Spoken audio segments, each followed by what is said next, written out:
영국 BBC 방송국에서 만든 다큐멘터리 프로그램 하나를 본 적이 있습니다. 내용이 뭐냐면 인류 역사상 만들어낸 여러 가지 잔인한 사형 도구들이 어떤 것이 있는지 시리즈물로 제작한 그런 다큐멘터리 프로그램이었는데요. 그 중에 아주 잔인한 처형 도구 중에 하나로 선정되어진 것이 바로 십자가 형틀입니다. 목사이다 보니까 이 십자가 형틀에 대한 것은 아무래도 좀 더 관심이 있어서 주의 깊게 보게 되었는데요. 내용은 이런 겁니다. 원래 이 십자가 형틀이라고 하는 것은 기원전 1세기 말까지는 로마 제국이 노예로 부리던 그러한 사람들이 주인의 말을 잘 듣지 않거나 혹은 잘못된 일을 범하게 되면 노예를 체벌하거나 길들이기 위해서 사용했던 일종의 체벌 도구였다고 그렇게 말을 합니다. 그런데 예수님의 탄생과 함께 시작되어진 이 기원 후 1세기의 시작으로부터 시작해서 로마 제국은 이 십자가 형틀을 로마 제국이 정복하고 정벌했던 식민지 제국 안에서 로마 제국에 대항하는 사람들을 처형하는 그러한 사형 도구로 그 용도를 바꿔서 사용하기 시작했다는 거지요. 이미 십자가형에 대해서는 여러분들이 잘 아시겠지만 이 십자가형에 처해지는 죄수는 온몸이 발가벗겨져서 그렇게 십자가에 못을 박히게 되고 매어 달리게 되어집니다. 그렇게 되면 이 사형수의 몸 체중과 또 중력 현상에 의해서 호흡을 관장하는 횡격막이 위로 올라가게 되고 그렇게 되면 호흡을 할 수 없는 질식의 상태가 주어지게 됩니다. 그 질식의 상태를 벗어나기 위해서 몸부림치다 보면 근육에 경련이 일어나고 또 다시 힘이 빠지면 질식의 상태가 되고 그런 것이 반복되어지면서 아주 지독하고도 잔인하게 고통을 주며 서서히 혼수 상태에 빠져들어 결국은 죽음에 이르게 하는 것이 잔인한 그러한 십자가 사형 방법이었다고 하는 것입니다. 이 사순절의 기간은 바로 그토록 잔인하게 사람을 처형하는 그런 사형 도구인 십자가에서 고통당하시며 죽으셨던 우리 예수님의 고난을 깊이 묵상하면서 그 예수님의 고난에 우리가 영적으로 동참하는 경건과 절제의 기간이라 그렇게 말씀을 드릴 수가 있습니다. 따라서 주님이 고난당하신 이 사순절의 기간에 하나님의 자녀된 우리들이 주님의 십자가의 고난을 깊이 있게 묵상해 보는 것은 참으로 의미 있는 일이라 그렇게 생각합니다. 우리 사랑하는 성도 여러분들에게 있어서 십자가는 과연 어떤 의미의 도구라고 그렇게 여러분들은 생각하십니까? 마태복음 16장 24절의 말씀을 보면 예수님께서 제자들에게 이렇게 말씀하십니다. 누구든지 나를 따르려거든 자기를 부인하고 자기 십자가를 지고 나를 따르라 그렇게 말씀하고 있습니다. 대부분의 성도들이 이 말씀처럼 예수님과 같이 십자가를 지고 예수님의 뒤를 따른다라고 그렇게 이야기를 하면 그것은 예수님과 같이 십자가에서 지독히도 고난당하고 아픔을 당하고 그렇게 수치를 당하면서 이 세상에서 살아가는 모습이 바로 십자가의 길을 걸어가는 것이라 그렇게 생각을 합니다. 그렇기 때문에 대부분의 성도들은 우리가 십자가를 지고 가야 합니다 그렇게 이야기를 하면 이 십자가에 대한 이미지가 무엇으로 떠오릅니까? 고난, 수치 혹은 아픔, 죽음 이런 고통들을 상징처럼 떠올리게 되어집니다. 정말로 이 십자가는 우리에게 고난과 수치요 아픔과 죽음을 상징하는 그러한 고난의 상징이라고 그렇게 단정 지을 수 있는지요? 왜 예수님께서는 정말로 하나님이 사랑하셔서 택하시고 자녀로 삼으신 하나님의 백성 성도들에게 그렇다면 그 고난과 수치와 아픔과 죽음의 상징인 십자가를 지고 나를 따르라고 그렇게 말씀하셨겠느냐는 겁니다. 예수님께서는 사랑하는 자녀들이 예수님처럼 그렇게 고난과 수치와 아픔과 죽음과 고통 속에서 살아가도록 하기 위해서 십자가를 짊어지고 나를 따르라, 그렇게 말씀하셨느냐 하는 것입니다. 분명한 것은 예수님께서 우리에게 십자가를 지고 나를 따르라 그렇게 말씀하셨을 때는 단순히 그 십자가의 고난과 아픔, 수치와 고통, 그 죽음을 당하면서 그렇게 지지리도 힘들고 고통스럽게 살다가 죽으라고 십자가를 지고 나를 따르라 말씀하신 것은 분명히 아니라고 저는 믿습니다. 물론 십자가에는 고난이 있습니다. 십자가에는 수치도 있습니다. 십자가에는 아픔이 있습니다. 십자가에는 죽음이 있습니다. 때로는 거기에 깊은 슬픔과 눈물과 그리고 말할 수 없는 고통이 따르는 것도 사실입니다.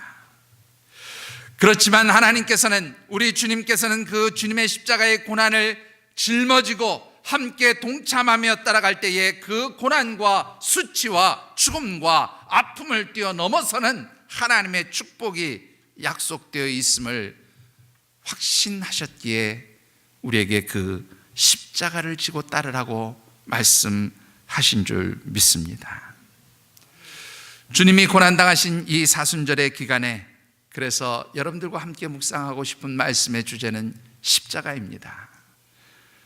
우리 다 같이 한번 이번 3월의 말씀의 주제를 읽어보십시다. 제가 운을 떼겠습니다. 십자가로 운을 떼겠습니다. 그러면 여러분들이 그 뒤에 댓글을 같이 읽어주시기 부탁드립니다. 십자가. 다시 한번 해볼까요? 십자가. 그렇습니다. 십자가는 분명히 우리에게 고난이고 때로는 수치이고 때로는 아픔이고 때로는 죽음을 동반하는 그러한 깊은 눈물의 상징이지만, 그러나 그 속에는 하나님 주시는 놀라운 축복이 포함되어 있고 숨겨져 있기에 바로 그 십자가의 길은 우리에게 다시금 새로운 힘과 능력을 부어줘서 하나님의 축복을 누리게 하는 그러한 행복한 삶으로 나아가는 그러한 통로가 되기에, 저는 이 십자가가 고단한 인생살이를 사는 하나님의 백성들에게 행복의 충전소처럼 그렇게 힘을 공급해주는 통로가 되어진다고 말씀을 드리고 싶습니다. 그래서 오늘은 그 첫 번째로 이런 말씀으로 묵상을 해보고 싶습니다. 십자가는 이 세상 모든 고단한 인생길을 살아가는 하나님의 백성들에게 바로 풍성한 기쁨을 주고 풍성한 힘을 주는 그러한 행복 충전소임을 말씀드리고 싶습니다. 오늘 우리에게 주신 하나님의 말씀은 우리가 너무나 잘 아는 히브리서 기자의 말씀입니다. 오늘 이 말씀 가운데는 하나님의 백성, 하나님의 자녀된 성도들에게 이 십자가라는 것이 어떤 의미가 있는지를 아주 잘 가르쳐주고 있습니다. 특별히 주신 말씀을 통해서 다시 한번 십자가, 그 고난과 십자가를 통해서 주시는 그 하나님의 은혜들을 깊이 묵상해보는 귀한 믿음의 시간 되어주시기를 주의 이름으로 축원합니다. 오늘 주신 말씀을 통해서 우리가 먼저 묵상해보고 싶은 것은, 우리가 인생을 살아가는 동안에 왜 우리의 삶이 참으로 피곤하고 고단해지게 그렇게 되어지느냐 하는 것입니다. 결론부터 말씀드리면, 우리가 가진 죄의 문제 때문에 우리의 삶이 때로는 고단해지고 피곤해지고 힘들어지게 된다는 거지요. 본문 4절과 5절의 말씀을 같이 한번 봉독해 보십시다.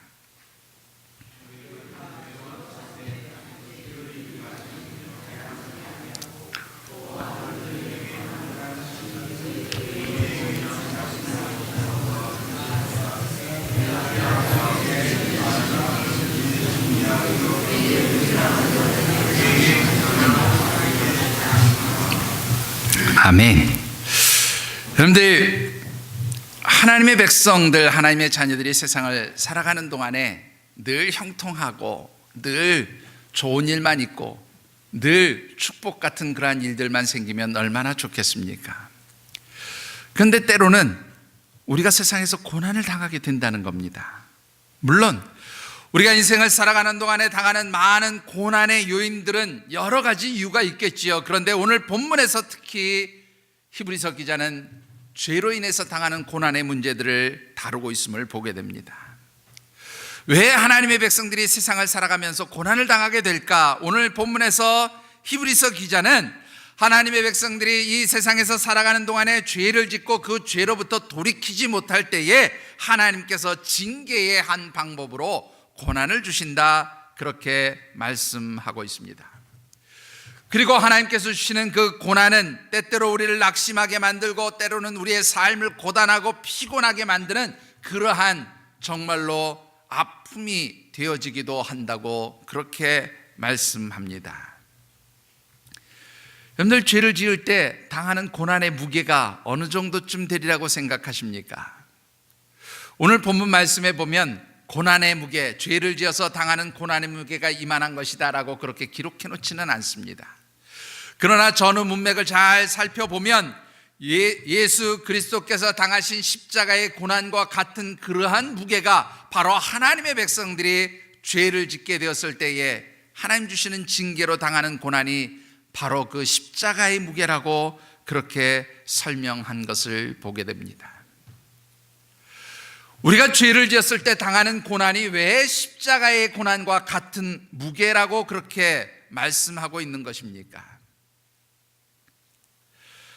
여러분들, 잠시 전에 여러분들이 읽으신 4절과 5절 말씀에 아주 중요한 두 개의 단어가 있습니다. 그것이 무엇인가 하면요, 여러분들 4절 말씀에 보면 맨 끝부분에 5절 말씀 중간쯤에 보면 너희에게 권면하신 말씀을 잊었도다, 그런 말이 있어요. 권면하다라는 단어하고 잊었다라는 단어입니다. 무슨 말인가 하면 하나님께서 하나님의 백성들이 세상에서 살아가는 동안 죄를 짓게 되면 그 죄를 깨우치시기 위해서 권면하신다는 거예요. 말로, 얘야 너희 죄를 지었는데 이거 빨리 돌이켜라, 그리고 가르쳐 주시고 깨우쳐 주시고 권면하시고 책망하신다는 겁니다. 그런데 문제는 하나님께서 우리에게 말로, 야 너 이거 잘못했어, 돌이켜, 깨우쳐 주시고 알게 하시고 권면하시고 책망하시는데 우리가 어떻게 해요? 그 권면을 듣고도 금방 잊어버리는 거예요. 금방 깨닫지 못하는 거예요. 그러다 보니까 계속해서 죄의 반복함을 저지르게 된다, 그런 말입니다. 그런데 이렇게 죄에 대해서 반복하게 되면 하나님께서 우리들을 더 이상 그렇게 두면 안 되겠다 하셔서 고난을 징계로 주신다, 그런 얘기입니다. 이렇게 볼 때에 여러분들이 죄를 짓고 당하는 고난은 내가 하나님 앞에 벌 받는 것이구나, 그렇게 생각합니다. 아마 여러분들이 죄를 지었을 때 어떤 고난을 당하게 되면 내가 죄를 지어서 하나님 나를 이렇게 벌 주시는구나, 아마 그런 생각들 다 하실 것입니다. 그런데요, 오늘 이 말씀을 자세히 보면 절대로 죄를 짓고 당하는 고난이 하나님 주신 벌이라고 말씀하지 않아요. 오늘 본문 말씀에 보면 이 고난을 뭐라고 표현하고 있는가 하면 한자어로 징계, 그렇게 표현합니다. 징계. 여러분들, 이 징계라는 단어의 한자 음을 보면 혼내다는 뜻의 징자하고 경계하다는 말의 계자를 써요. 그러니까 하나님께서 혼내셔서 그 잘못된 길로 가는 것을 경계하고 돌이켜서 어떻게 해요? 바른 길로 가도록 그렇게 가르치시는 것이 고난이라, 그런 말입니다. 그래서 이 원문에 보면 징계라는 단어를 파이데이아스라고 하는 단어를 쓰는데요, 이 단어의 어원이 뭐냐면 파이데이아라는 뜻이 단어예요. 근데 이 파이데이아라고 하는 단어의 원문의 뜻이 뭐냐면 훈련시키다, 그런 뜻입니다. 교육시키다, 가르치다, 그런 말이에요. 그러니까 하나님께서 우리가 죄를 지었을 때에 고난을 당하게 하시는 것은 우리에게 벌을 주려고 하는 게 아니라 어떻게 해요? 그 고난의 자리에서 돌이키도록 하나님이 가르쳐 주시고 깨우쳐 주시고 또한 그것을 통해서 우리가 의로운 길로 행하도록 하시기 위해서 훈련시키시는 것이 바로 죄로 인해서 따라오는 고난이라, 그렇게 말씀하고 있는 것입니다. 여러분들이 이렇게 생각하시면 그러면 그 고난당하지 않게 우리가 좀 죄에 대해서 이 죄를 이겨낼 수 있어야 되는데 왜 그럼 나는 자꾸 죄를 반복하게 되는가? 막 그런 생각들 하시게 될 거라 생각합니다. 근데 그 해답이요, 왜 우리가 자꾸 죄에 빠지게 되는지 그 해답이 1절에 남아 있어요. 제가 1절 말씀 한 부분만 읽어보겠습니다. 이러므로 우리에게 구름같이 둘러싼 허다한 증인들이 있으니 모든 무거운 것과 얽매이기 쉬운 죄를 벗어버리고 인내로서 우리 앞에 당한 경주를 하라, 그렇게 말씀하고 있어요. 근데 여기에 보면 죄의 속성을 뭐라고 표현하고 있느냐면 얽매이기 쉬운, 그렇게 되어 있어요.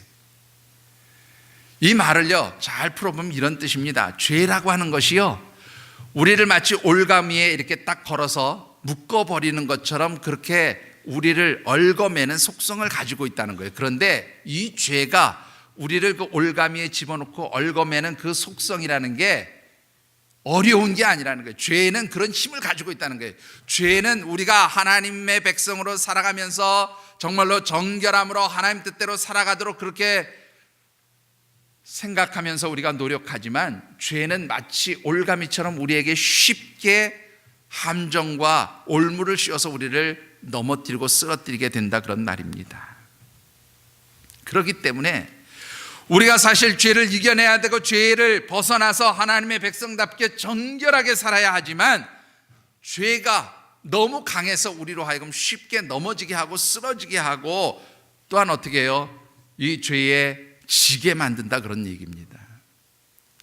그러니까 하나님께서 그 죄에 대해서 쓰러지지 않고 넘어지지 않고 이겨낼 수 있도록 하기 위해서 훈련시키기 위해 하나님이 고난이라고 하는 과정을 주셨다라는 겁니다. 지금은 돌아가셨지만 조선일보에 아주 유명한 컬럼들을 많이 쓰셨던 이규태 씨를 여러분들 잘 아실 겁니다. 이규태 코너라는 그러한 곳으로 늘 글을 잘 쓰는 그런 분이셨는데요, 이분이 아주 오래전에 그 컬럼 가운데 그런 글을 쓴 적이 있습니다. 제목이 뭐였냐면 여우 아빠예요. 여우 아빠. 그 여우 아빠의 내용은 이런 겁니다. 히말라야 아주 높은 고산에 사는 한 여우의 이야기를 소개하고 있어요. 근데 이 여우는요, 새끼들이 태어나서 자립할 때가 되면, 독립할 때가 되면 아빠가 이 새끼들을 훈련을 시킵니다. 그런데 이 아빠가 새끼들을 훈련시키는 방법이 무엇인지 아십니까? 굴 속에서 새끼들을 다 밖으로 내어 쫓는다는 거예요. 근데 히말라야는 높은 고산족의 그 고산에 있는 히말라야산은 얼마나 춥습니까? 그러니까 이 새끼들이 아빠에게 추운 대로 쫓겨나오면 추우니까 어떻게 해요? 다시금 굴로 들어가려고 그렇게 몸부림을 친다는 거죠. 그런데 아빠가 그 새끼들이 굴 속으로 못 들어가도록 어떻게 하는가 하면요, 머리를 딱 집어넣고 엉덩이로 그 입구를 막아버린다는 거예요. 그럼 이 새끼들이요, 그 굴 속으로 들어가기 위해서 아버지 엉덩이에다가 부딪히기도 하고 뭐 밀어내기도 하고, 나중에 안 되면 아빠 그 여우의 엉덩이를 물어뜯기도 하고 핥히기도 하고 그런다는 거예요. 그런데 그렇게 물어뜯고 핥히고 때로는 몸부림치면서 부대끼고 하는 이 과정이 바로 뭐냐면, 그 야생의 세계, 강한 다양한 동물들이 사는 그 야생의 세계에서 이 새끼 여우가 생존하고 자립해 갈 수 있는 그 방법들을 배우게 하고 훈련시키는 방법이라는 거예요. 아빠의 그 엉덩이를 가지고 씨름하고 물고 땡기고 그렇게 하는 과정을 통해서 바로 그 자기가 살아남아야 할 야생을 이기는 그 방법, 그 싸움의 방법을 터득하게 되고 거기에서 적응할 수 있는 힘을 갖게 만드는 것이라, 그런 얘기입니다. 하나님께서 우리에게 고난을 주시는 이유는 동일한 이유입니다. 하나님의 백성들이 이 세상 정말로 거친 야생의 세계처럼 우리를 죄와 사망 가운데 몰아넣는 그 거친 세상 속에서 하나님의 백성들이 정결함 잃지 않고 하나님의 백성답게 정말로 하나님이 약속해 주신 영원한 생명의 은총을 누리도록 하기 위해서 하나님은 고난이라는 도구를 통해 우리를 훈련시키고 강한 그리스도의 군사로 그렇게 연단시키신다라는 겁니다. 그러기에 사실은 내가 죄를 짓고 혹시라도 고난을 당하게 된다 그러면 아이고 나 망했구나, 죽었구나, 힘들어서 못 살겠다가 아니고요, 어떻게 해야 된다고요? 하나님 나를 사랑하셔서 나를 이 세상의 모든 죄악을 이길 수 있는 담대한 강한 그리스도의 군사로 그렇게 만드시기 위해서 훈련의 과정을 두셨구나, 오히려 감사하라는 거예요. 오히려 그런 고난을 통해서 이 세상을 이길 수 있고 거친 죄악의 물결들을 뛰어넘을 수 있는 그러한 거친 몸부림을 가지고 그렇게 싸우라 말씀하고 있는 줄 믿습니다. 사랑하는 성도 여러분, 오늘 우리들이 살아가는 이 세상은 마치 그 야생의 세계에서 동물들이 약육강식의 그 상황 속에서 자신의 생명을 유지하기 위해 몸부림치는 것처럼 하나님의 백성들은 우리의 대적인 사단의 세력과 정말로 영적으로 싸워서 살아남을 수 있도록 그렇게 거칠게 훈련받고 그 모든 죄의 문제들을 이길 수 있는 그러한 능력을 길러야 하는 줄 믿습니다. 그러기에 하나님 고난 주실 때 어떻게 해요? 그 고난을 통해서 나를 훈련시키고 나를 바꿔내고 이 세상의 모든 죄악을 이겨낼 수 있는 그러한 능력의 사람들로 변화될 수 있게 되기를 주의 이름으로 축원합니다. 하나님께서 우리를 훈련시키기 위해서 주시는 징계로서, 가르침으로서의 그 고난을 우리는 어떻게 받아들여야 하는 것입니까? 본문 6절로부터 8절까지 말씀을 함께 봉독해 보십시다.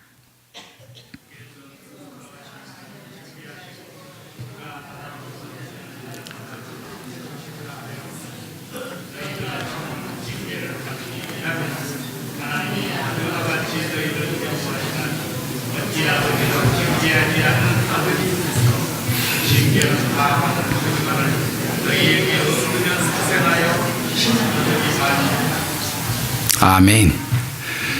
오늘 이 말씀을 보면 왜 하나님께서 우리에게 고난을 주실까? 왜 징계의 과정으로 고난을 주셨을까를 아주 분명하게 말씀하고 있습니다. 미워서? 괴롭히려고? 죽으라고? 아니요. 사랑하기 때문에. 사랑하는 자녀들이기 때문에. 아들이기 때문에.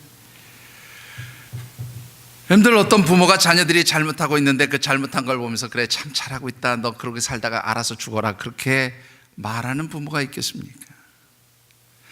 내 자녀가 잘못된 길로, 옳지 않은 길로, 죄악의 길로 달려갈 때에 어느 부모든지 그 자녀를 사랑하는 부모는 자녀를 책망합니다. 야단칩니다. 그 죄의 길을 벗어나라고 그렇게 매를 듭니다. 우리 하나님이 고난이라는 그러한 매를 가지고 우리를 징계하시는 이유는 분명합니다. 사랑하기 때문에. 내가 너를 자녀로 인정하기 때문에, 너를 내 자식이라고 그렇게 인정하기 때문에 하나님은 우리에게 고난을 주시고 그 고난을 통해서 의로운 길로, 바른 길로, 하나님 주시는 축복의 길로 그렇게 가도록 말씀하신다는 거예요. 그렇기 때문에 이 징계를 받을 때 우리에게 꼭 필요한 태도가 하나 있어요. 그게 뭐냐면 옛날 성경에는 인내라는 단어를 썼는데 여기 7절 보시면 참음이라는 단어를 쓰고 있습니다. 참으라는 거예요. 인내하라는 거예요. 원문 성경에 보면 히포몬의 그런 단어를 써요. 이 말은 무슨 뜻입니까? 단순하게 고난이 올 때 그것을 참고 그냥 견뎌라, 이런 뜻인 소극적 의미의 해석입니다. 좀 더 적극적으로 해석을 해보면 무슨 뜻이에요? 그 고난을 뛰어넘어서, 그 고난이 다가올 때 고난을 뛰어넘어서 그 고난을 이기고 그 고난을 통해서 주시는 하나님의 놀라운 은혜와 축복을 이길 수 있도록 그렇게 몸부림치며 달려가라는 거예요. 그게 바로 고난을 대하는 하나님의 백성들의 삶의 자세인 줄 믿습니다. 여러분들, 올림픽 경기 시작되면 다 관심 있게 우리나라 선수들이 어떻게 좋은 성적을 올리나 그렇게 지켜보게 됩니다. 특히 올림픽 경기에서 한국의 효자 종목 그러면 여러분들 뭘 먼저 떠올립니까? 양궁, 뭐 다 양궁 그렇게 하시네. 우리나라 선수들이 세계적인 양궁 대회만 나가면 거의 대부분의 금메달, 뭐 은메달, 심지어는 동메달까지 휩쓸어 오는 경우가 너무나 많으니까 그 미국의 유명한 그 신문이죠, 시사주간지인 타임지가 도대체 한국 선수들이 어떻게 훈련을 받기에 대회만 나가면 금메달 싹 쓸어가냐, 그걸 특집 기사로 그렇게 실은 적이 있었어요. 그 기사 제목이 뭐였냐면, 타이틀 제목이 금메달을 위한 혹독한 대가, 그런 제목이었습니다.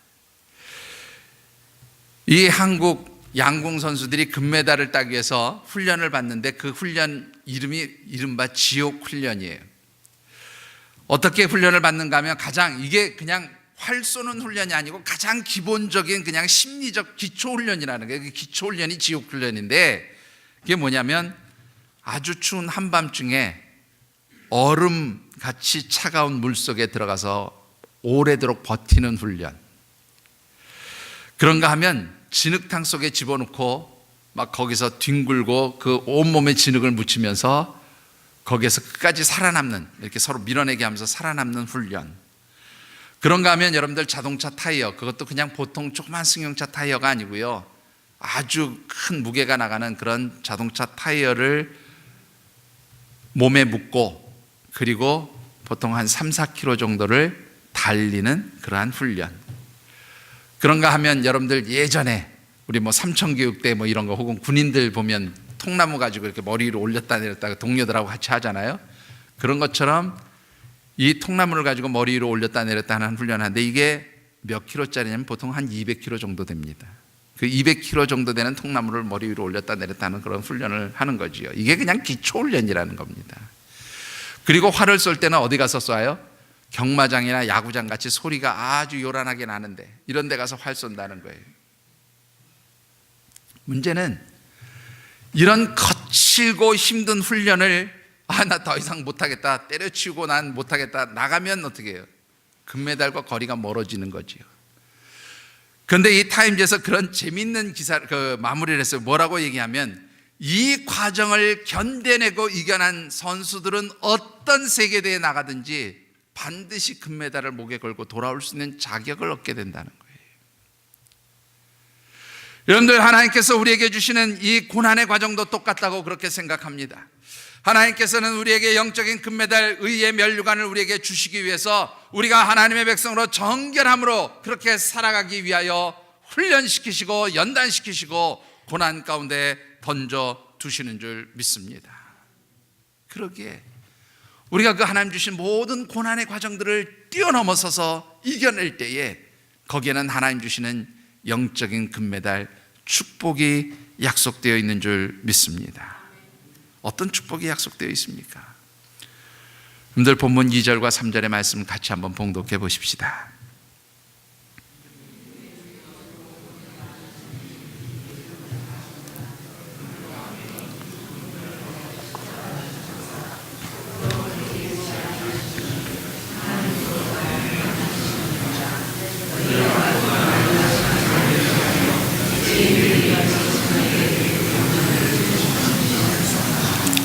아멘. 여러분들, 이 말씀을 보면 왜 예수님께서 십자가를 지셨는지 아주 잘 설명해 주고 있습니다. 물론 우리가 잘 아는 대로 예수님께서 십자가를 지신 것은 우리의 모든 죄와 허물들을 용서하시기 위해서 십자가를 지셨지요. 그런데 단순히 죄와 허물을 사하시기 위해서 십자가를 지신 게 아니고요, 그 십자가를 통해서 우리에게 뭔가를 보여주시기 원했다는 겁니다. 하나님께서 우리가 죄를 짓고 고난을 당할 때 마치 제가 서두에 그런 말씀드렸죠. 예수님의 십자가의 무게와 같은 그런 고난을 주십니다.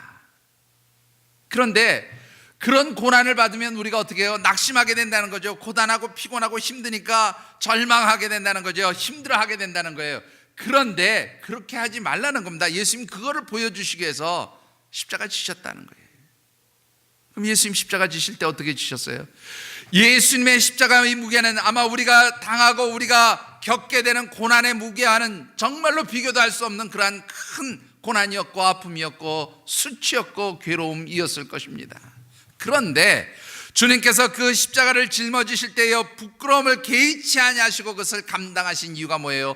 그 앞에 있는 기쁨을 바라보셨다는 겁니다. 하나님 주시는 놀라운 축복, 하나님 보좌 우편에 앉으시는 그 기쁨을 바라보았기에 바로 그 십자가를 부끄러워하지 아니하고 다 담당하셨다는 거예요. 여러분들, 오늘 우리가 고난 당할 때요, 하나님 그 고난을 통해서 깨우치시기 위한 게 있어요. 그 고난의 과정을 통과하면 뭐가 있다고요? 거기에는 기쁨이 있다는 겁니다. 그 모든 고난의 과정을 통과하면 하나님 주시는 축복이 있기에, 기쁨이 있기에 그것을 감당하라고 예수님께서 샘플로 먼저 보여주셨다는 겁니다. 십자가의 고난을 당하셨다는 거예요. 여러분들, 하나님 주시는 축복이 무엇입니까? 10절 11절 말씀 보시면요, 제가 읽겠습니다. 그들은 잠시 자기의 뜻대로 우리를 징계하였거니와 오직 하나님은 우리의 유익을 위하여 그의 거룩하심에 참여하게 하시느니라. 무릇 징계가 당시에는 즐거워 보이지 않고 슬퍼 보이나 후에 그로 말미암아 연단받은 자들은 의와 평강의 열매를 맺느니라. 아멘. 하나님이 우리에게 고난을 주실 때 그것은 때로 슬퍼요, 때로는 괴로워요, 때로는 고통스러워요, 때로는 정말로 견디기 힘든 만큼 어렵고 아프고 괴롭기에 낙심할 때도 있고 절망할 때도 있지만, 그러나 그것을 감당할 때 그것이 유익이고 그 고난의 과정들을 이겨냈을 때에 하나님 주시는 의와 평강과 화평의 열매가 있다고 그렇게 약속해 주신 것입니다. 그러기에 십자가는 우리에게 기쁨을 주는, 소망을 주는, 능력을 주는 행복 충전의 도구가 되어지는 줄 믿습니다. 사랑하는 성도 여러분, 십자가는 고난의 상징입니다. 그러나 그 뒤에는 하나님 주시는 놀라운 은혜의 공급 통로가 바로 십자가인 줄 믿습니다. 류게렘 목사님의 이야기로 오늘의 말씀을 맺고 싶습니다. 미국 LA 근교에 가면 세들백 교회라고 하는 세계적으로 유명한 교회가 있습니다. 이 교회는 릭 웨렌 목사님이라고 하는 분이 개척해서 지금까지 섬기고 있는 그런 교회입니다. 이 릭 웨렌 목사님에게는 아주 희귀한 질병이 하나 있습니다. 이른바 뇌기능 부전증이라고 하는 그런 질병인데요, 이 질병은 우리 몸에서 아드레날린이라고 하는 호르몬이 이렇게 분비가 되면 뇌가 그 호르몬과 이상 반응을 일으키는 거예요. 그 호르몬을 뇌에서 별로 안 좋아하는 거죠. 그래서 이 아드레날린이 나오기 시작하면 현기증이 시작이 되고, 그 다음에 시력이 갑자기 저하되면서 앞이 보이지 않게 된다는 거죠. 뿐만 아니라 아주 극심할 때는 그 두통으로 인해서 온몸을 찌르듯 그렇게 통증을 유발하게 되어지는데요, 이 통증의 아픔을 목사님이 이렇게 표현하고 있어요. 제가 예전에도 한번 얘기했던 것 같은데, 여러분들 세계에서 가장 높은 빌딩 그러면 물론 더 높은 빌딩도 있습니다. 우리가 제일 먼저 떠올리는 게 엠파이어 스테이트 빌딩이잖아요. 엠파이어 스테이트 빌딩 그 꼭대기에서 손가락 하나로 이렇게 딱 걸고 아래를 내려다보는 느낌이 바로 당신이 이 질병으로 인해서 당하는 고통이라는 거예요. 여러분들, 우리 교회 옥상 5층 높이에서 이렇게 내려다봐도 그 어떻습니까? 뭐 고소공포증 있는 분들은 어지럽다, 죽을 것 같다, 뭐 이렇게 얘기하잖아요. 근데 여러분들, 그 엠파이어 스테이트 빌딩 가보신 분은 알겠지만 얼마나 높습니까? 그야말로 사람이 개미새끼보다 더 작게, 아예 보이지도 않을 만큼 그렇게 작게 보이는 그 100층이 넘는 높이에서요, 손가락 하나 걸고 아래를 내려본다고 한번 상상해 보십시다. 그냥 그거는 죽을 것 같은 고통이 아니라 죽음이죠. 감당할 수 없는 고난이고 아픔입니다. 그런데 그런 고통이 이 목사의 몸을 사로잡고 있다는 거예요. 주일날 예배하면서 설교할 때도 이런 고통이 종종 찾아온다고 해요. 그래서 어떻습니까? 예배 시작하기 전에 항상 중보기도팀에게 내 몸을 위해서 특별히 하나님 말씀 증거할 때 이런 증상이 나오지 않도록 그렇게 요청하고 기도해 달라는 거예요. 그럼에도 불구하고 설교 중에 이런 증상들이 나올 때도 있다는 거지요. 그런데요, 그런 증상들이 나올 때 어떻게 해요? 그냥 하나님 정말로 이 시간 내가 이 모든 고통들 인내하며 견딜 수가 없어요. 하나님, 내 몸이 비록 연약한 그릇처럼 작은 것이지만 하나님, 그러나 이 고난을 통해서 하나님 제가 훈련되어지고 하나님 쓰임을 받을 때 하나님 능력 나타나게 하여 주시옵소서, 그렇게 기도한다는 거예요. 그런데 그 기도가, 그 부르짖음이 바로 하나님 역사를 일으켜 가고 오늘 그렇게 크고 아름다운 주의 몸된 교회를 세워갈 수 있는 비결이 되었다, 그렇게 고백합니다. 여러분들, 사도 바울이 자기의 몸에 가시가 있을 때 그 가시를 제거해달라고 3번이나 하나님 앞에 부르셨지만 하나님께서 뭐라고 말씀해요? 내 은혜가 네게 족하다 말씀하셨다고 그는 그렇게 합니다. 여러분들, 이 세상에서 사는 동안 내가 정말로 예수님 당하신 그러한 십자가의 고난과 같은 아픔을 당할지라도 그 속에는 하나님의 은혜가 담겨져 있는 줄 믿습니다.